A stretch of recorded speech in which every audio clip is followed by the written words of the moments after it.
सो finally welcome back student. कनोलियल city का ये 12th क्लास का फर्स्ट पार्ट हमने पहले अपलोड करा है। ये वीडियो का दूसरा पार्ट है। अगर आप चैनल के रिगार्डिंग में नोट्स चाहते हैं तो आप हमारे साथ टेलीग्राम पे ज़रूर जुड़िएगा।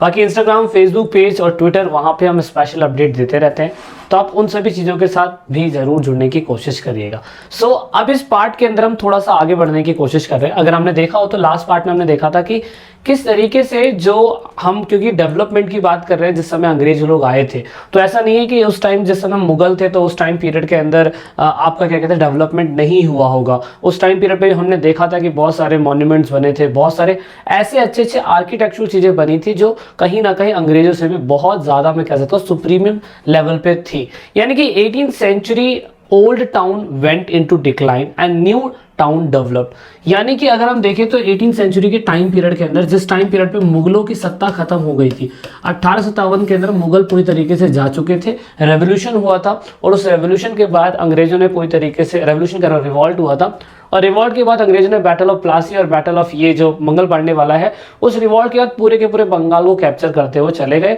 देन फाइनली उन्होंने अपने हिसाब से एक नए टाउन्स को डेवलपमेंट करना चालू कर दिया। मतलब अगर मैं कहूँ तो मुगलों के टाइम पीरियड पे जो कैपिटल्स थी, दिल्ली, आगरा और ये सारी पॉलिटिकल अथॉरिटी अगर पूरी तरीके से खो चुकी है, तो अब कौन से नए इलाके डेवलप होंगे। सो उसी के ऊपर बात करेंगे। आप ये कहेंगे यार दिल्ली तो आज भी इतनी जानदार है, उस टाइम पीरियड पे दिल्ली इतनी जानदार क्यों नहीं थी। मुगलों के टाइम पीरियड पे जो राजधानी थी, पॉलिटिकल अथॉरिटीज थी, वो उस टाइम तक ही डेवलप थी, लेकिन मुगलों के खत्म होने के बाद वो सारे केंद्र जो मुगलों के अंडर में थे वो धीरे धीरे खत्म होने लग गए थे। उन इलाकों की इंपॉर्टेंस खत्म होने लग गई थी। अब उसके पीछे रीजन क्या है वो देखेंगे, वो भी देखने की कोशिश करेंगे कि जहां पे अंग्रेज आके बसे थे, सिर्फ वही इलाके अर्ली टाइम पीरियड में 18th सेंचुरी के बाद डेवलप क्यों हुए। तो अगर इसके लिए हमें थोड़ा सा बैक साइड में जाना पड़ेगा। अगर हम देखें तो उस टाइम पीरियड के अंदर जिस समय अंग्रेज लोग नहीं थे तो कुछ रीजनल इलाके भी डेवलप होते थे, जैसे लखनऊ था, हैदराबाद था, है ना, उसके बाद ये शहरी नगर पट्टनम ये थे, पुणे था, नागपुर था, बड़ोदरा, तंजवीर यानी कि आज का तंजवीर।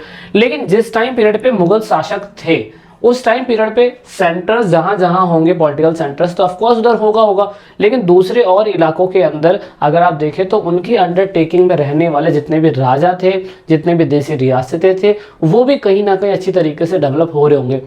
अभी हमने मंगल पांडे वाले चैप्टर में देखने की कोशिश करती है कि जैसे झांसी था, सतारा था, अवध के राजा थे, कितने बड़े बड़े टेरिटरीज उनके अंडरटेकिंग में आती थी, हैदराबाद था, साउथ के बहुत सारे हिस्से थे। लेकिन जैसे जैसे मुगलों का काल खत्म होता चला गया, वैसे वैसे कहीं ना कहीं दिक्कतें आनी चालू हो गई। और अगर आप देखें तो ये वो मैप है जिस टाइम पीरियड के अंदर ये कोस्टल लाइन अगर आपको दिखाई दे रही है, सारी की सारी कोस्टल लाइन है। और कोस्टल लाइन आई होप सभी बच्चों को पता होगा कि हमारी इंडिया की कोस्टल लाइन टोटल कितनी है, क्योंकि मैं जानना चाहूँगा अगर आप ज्योग्राफी के स्टूडेंट हैं तो आप सभी लोगों को बहुत अच्छी तरीके से पता होगा कि इंडिया की टोटल कोस्टल लाइन कितनी है। अब हुआ ये कि जिस टाइम पीरियड पे मुगल लोग दिल्ली का मतलब भारत का दिल्ली, अगर यहाँ पे ये लोग राज कर रहे थे, दिल्ली में ये लोग राज कर रहे थे, तो उस टाइम पीरियड के अंदर कहीं ना कहीं बाहर की कंपनियां, कौन कौन सी कंपनियां मैं बात कर सकता हूँ, Portuguese east India company, Dutch east India company, British east India company, French east India company, ये सारी समय के साथ साथ आई थी। मतलब ये डायरेक्टली अंदर नहीं घुसी, लेकिन सिर्फ और सिर्फ ट्रेड करने के चक्कर में इनको नए जगहों को ढूंढना था और इन लोगों ने ढूंढा।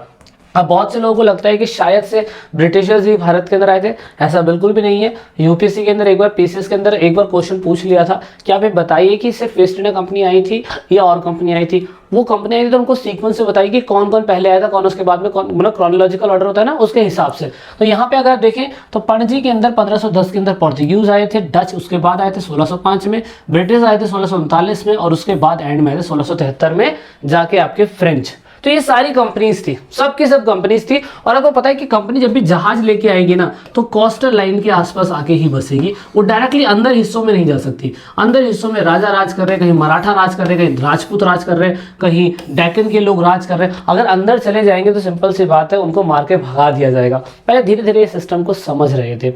और इस टाइम पीरियड पे जब पोर्तुगीज, डच, ब्रिटिश और फ्रेंच लोग थे, तो आपको पता होगा कि सबसे पहली कॉलोनी स्टैब्लिश करने वाले जो लोग थे वो यहाँ पे पोर्तुगीज ही थे, जिन्होंने सबसे पहले यहाँ पे आके अपना क्या कहते हैं पॉट बनाया।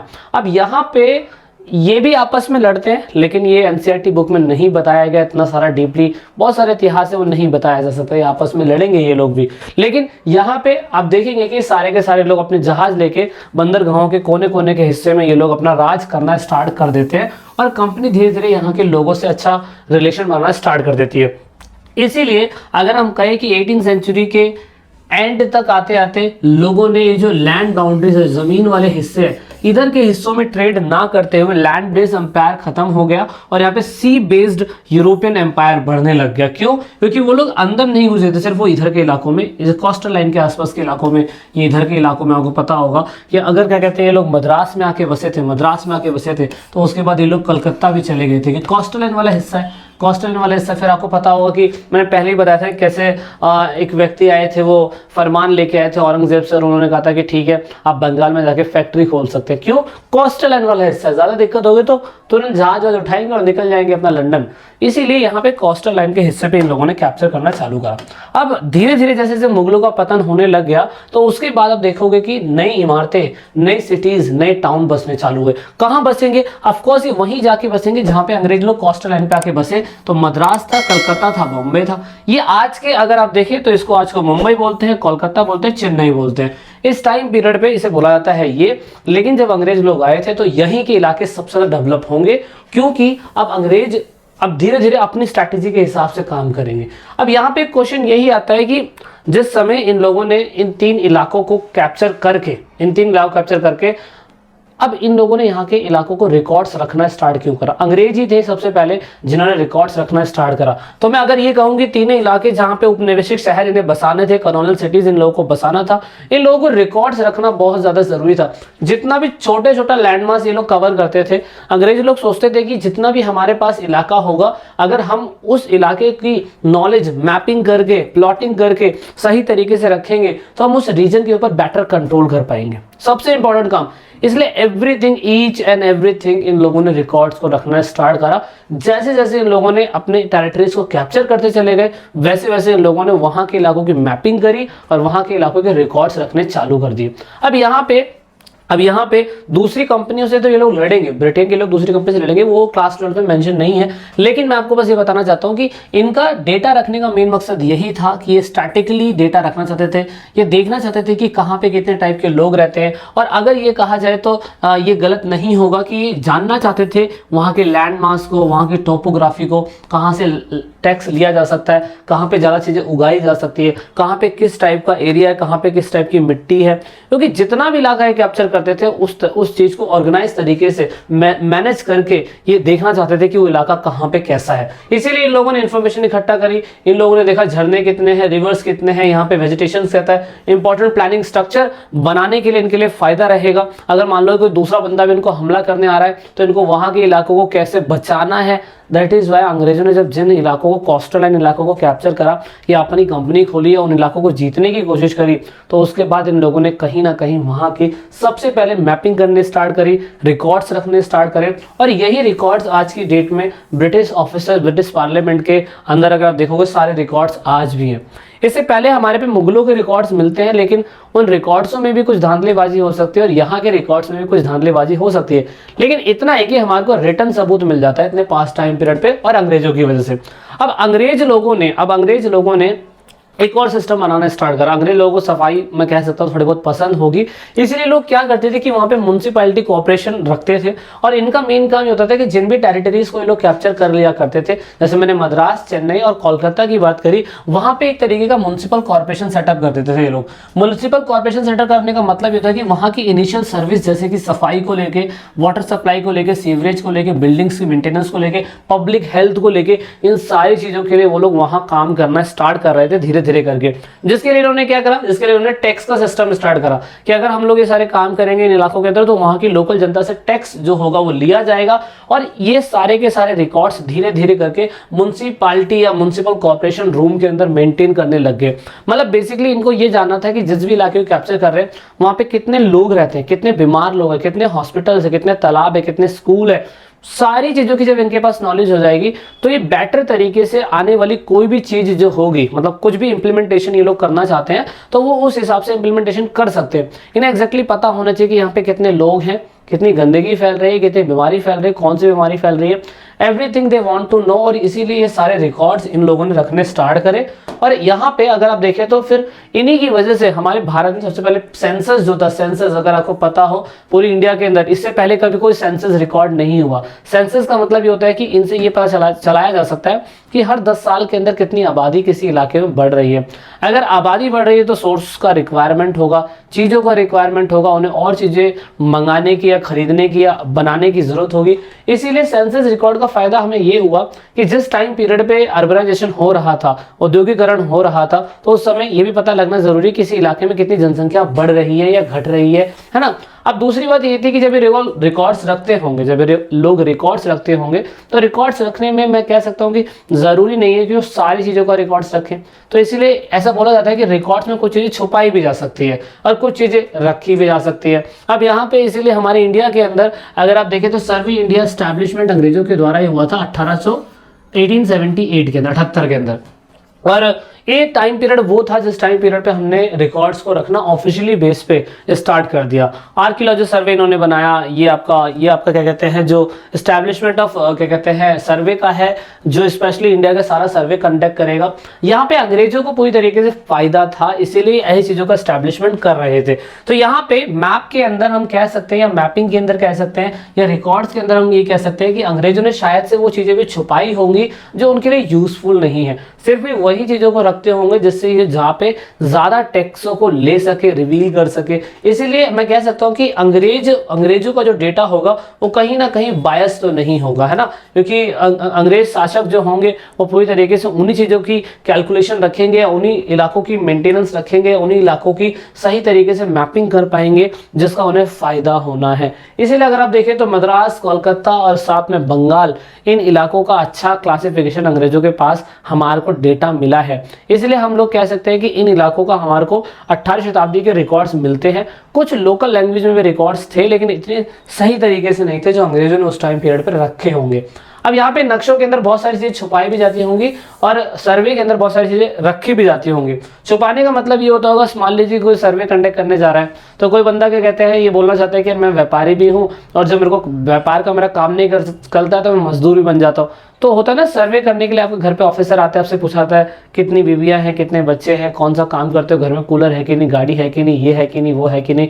तो उस टाइम पीरियड पे हम लोग कहीं ना कहीं हमारा एक प्लेस यहाँ पे भी होता है, एक प्लेस दूसरी जगह पे भी होता है, तो हम बहुत सारी चीज़ें बताते भी नहीं हैं। तो इसीलिए नक्शों के अंदर बहुत सारी चीज़ें अंग्रेजों ने उस टाइम पीरियड के अंदर या रिकॉर्ड्स के अंदर अंग्रेजों ने कुछ चीज़ें छुपाई होंगी, कुछ चीज़ें बताई होंगी। हाँ, ये चीज़ें है, ये तो नॉर्मल सा है। लेकिन यहाँ पे अगर हम देखें चेंजेस के बारे में, जब इन लोगों ने रिकॉर्ड्स रखने स्टार्ट करे तो उस टाइम पीरियड के अंदर जो स्मॉलर टाउन्स थे उनको धीरे धीरे इकोनॉमिक अपॉर्चुनिटी मिलने लगी। क्यों? क्योंकि अब आपको पता है कि 18 सितंबर की बैटल के बाद अंग्रेजों ने पूरी तरीके से जब पूरे भारत को, दिल्ली को जीत लिया, तो उसके बाद तो भाई जो उनके प्लेसेस थे, अगर वहाँ पे डेवलपमेंट होगी तो ऑफकोर्स धीरे धीरे वहाँ पे इकोनॉमिक एक्टिविटी बढ़नी चालू हो जाएंगी और ऐसा हो भी रहा था। इसलिए बॉम्बे, कोलकाता और मद्रास अगर हम देखें तो बहुत ही तेजी से शहर के रूप में विकसित होने चालू हो गए थे। अगर हम जनसंख्या की बात करें तो जनसंख्या आप देख सकते हो कि आबादी 1881 से लेकर 1942 का स्टैटिक्स है हमारे पास। शहरीकरण की आबादी है ये 9.4%, 10%, 9.4%, 10.2, 11.2, 12.8, इस हिसाब से हमारी जनसंख्या हर 10 साल के अंदर बढ़ रही थी। अब ये रिकॉर्ड्स कैसे है? क्योंकि अंग्रेजों ने सर्वे ऑफ इंडिया एस्टैब्लिशमेंट कर दिया था। इसका मेन मकसद यही था कि इलाके को सही तरीके से पहचानो। आज की डेट में भी हमारी सरकार यही करती है भाई, बहुत अच्छा स्टैटिक्स रखती है ताकि उन्हें पता चल सके कि इन फ्यूचर में हमें कितने पैसे की जरूरत पड़ेगी, कितनी रिसोर्स की, कितनी एनर्जी की जरूरत पड़ेगी, कि आने वाली जनरेशन उसका इस्तेमाल कर पाएगी या नहीं। और ये चीज़ अंग्रेजों ने हमें उस टाइम पीरियड पर सिखाई थी। अब मैं आपको बताना चाहता हूँ कि जिस तरीके से अगर पॉपुलेशन में चेंजेस आए, जनसंख्या में बढ़ोतरी होनी चालू हुई और इन इलाकों के अंदर नगरों का नगरीकरण होने लग गया, तो उस टाइम पीरियड पे होता क्या था कि अंग्रेज लोग क्या करते थे, अंग्रेज लोग शुरुआती समय में, इंडस्ट्रियल रेवोल्यूशन अंग्रेजों का इंग्लैंड के अंदर नहीं हुआ था, भारत में आते थे, व्यापार करते थे, वहाँ के लोकल चीज़ों को बनाते थे और उसके बाद सेल करने के लिए यूरोप की कंट्री में चले जाते थे। लेकिन जब यूरोप के अंदर, इंग्लैंड के अंदर जब इंडस्ट्रियल रेवोल्यूशन हुआ तो क्लास 11 के बच्चों ने इंडस्ट्रियल रेवोल्यूशन वाला चैप्टर पढ़ा होगा। और इंडस्ट्रियल रेवोल्यूशन के बाद इंग्लैंड में लगभग ऐसा कहा जाता है 26,000 आविष्कार हुए थे, जिसमें से कोयले का, कॉटन का, लोहे का, बहुत सारी चीज़ों का आविष्कार हुआ था। फिर उसके बाद क्या हुआ, गाड़ी उल्टी होगी। गाड़ी उल्टी क्या होगी? गाड़ी उल्टी इन द सेंस कि पहले भारत के अंदर रॉ मटेरियल को बना के बाहर बेचा जाता था, अब भारत के अंदर से सिर्फ रॉ मटेरियल अंग्रेजों ने लेना स्टार्ट करा और अपने ही यूरोप के अंदर मशीनें लगाई और वहीं से ही सामान को दूसरे देशों में बेचना चालू करा। बहुत तेज थे अंग्रेज लोग, इसीलिए अंग्रेजों को पता था कि रॉ मटेरियल जो है ना उसको बहुत जल्दी लाने के लिए हमें रेलवेज का निर्माण करना पड़ेगा, इसलिए रेलवेज का निर्माण करा गया। कलकत्ता की सड़कों पे अगर आप देखें तो ऐसी चीजें बनाई गई थी। अब कलकत्ता पे क्यों बनाई गई? क्योंकि कलकत्ता सबसे पहले कैप्चर करा गया, मुंबई के अंदर सबसे पहले ट्रेन चलाई गई। इसका मेन मकसद यह था कि कोस्टल लाइन तक रॉ मटेरियल, मान लीजिए रॉ मटेरियल यहाँ पे है और यहाँ तक बहुत जल्दी पहुंचाना है, पहुंचाने के लिए आप खच्चर का, घोड़ों का, बैलों का इस्तेमाल करेंगे तो बहुत टाइम लगेगा। इसीलिए अंग्रेजों को उस समय पे टेक्नोलॉजी आ गई थी, लोहा उनको पता चल गया था कि कैसे रेलवे पटरी बनानी है वगैरह वगैरह चीज़ें। तो उस टाइम पीरियड पे इन लोगों ने क्या करना स्टार्ट कर दिया, इन लोगों ने फिर रेलवे बिछाने स्टार्ट कर दिए हमारे इंडिया में, ताकि रॉ मटेरियल को ये इनर इलाकों से आउटर इलाकों में बहुत जल्दी लेके आ सके। कोस्टल लाइन पे जल्दी लेके आएंगे तो इनके जहाज भर के ये लोग अपने वहाँ पे लेके चले जाएंगे। तो ये एक तरीका था, इसलिए रेलवे लाइन बिछाई गई थी। और यहाँ पे इस तरीके से जब रेलवे आ गई, जनसंख्या ग्रोथ होने लग गया, तो ऑफकोर्स मुंबई, मद्रास और साथ में आपका कोलकाता जो है वो धीरे धीरे डेवलप होना चालू हो जाएगा। इसीलिए आगरा, उसके साथ दिल्ली, लाहौर, फतेहपुर सीकरी, ये सारे इलाके मुगलों के टाइम पीरियड तक सही थे, लेकिन जब अंग्रेज के टाइम पीरियड पे आए तो वो सारे इलाके डेवलपमेंट से हट गए और इधर की कोस्टल लाइन के इलाके डेवलपमेंट के रूप में आ गए। तो ये एक मात्र रीजन बोला जा सकता है। ठीक है, तो आप ये देख सकते हैं यहाँ पे, जब सिंपल सी बात है, जब जहाँ पे एक्टिविटी होने लग जाएगी, जहाँ पे रेलवे स्टेशन आ जाएगा, जहाँ पे रॉ मटेरियल आके रुकेगा, तो लोगों को वहाँ जॉब मिलेगी। और जॉब मिलेगी तो सिंपल सी बात है, ट्रेडिशनली टाउन जो होंगे, जो ओल्ड टाउन्स होंगे, ओल्ड रूट्स होंगे, वो सारे रिवर्स के आसपास आके बसने चालू हो गए। तो ऑफकोर्स यहाँ पे पूरी तरीके से क्या कहते हैं, लोग एग्जैक्टली अपने माल को उठाने के लिए, बेचने के लिए, लाने के लिए आते रहेंगे, एक्टिविटी होती रहेगी। जो बेचारे बहुत ही अंदरी इलाकों में रहते थे, गांव जैसे इलाके में रहते थे, वो रोजगार की तलाश में कोस्टल लाइन के आसपास आते होंगे ऑफकोर्स आते होंगे, और इसकी वजह से इधर के इलाके डेवलप होने चालू हो गए। ठीक है, तो ये हमने एक छोटी सी झलक दी है। बाकी वीडियो के अंदर और गहराई से जाएंगे और चैप्टर और गहराई से सीखने की कोशिश करेंगे। ठीक है, so this is it in this video को एंड तक देखने के लिए बहुत बहुत थैंक यू। चैनल के साथ नहीं जुड़े हैं तो जुड़ जाइएगा, चैनल को सब्सक्राइब कर लीजिएगा। तब तक मिलते हैं वीडियो के अगले पार्ट में। जय हिंद, जय भारत।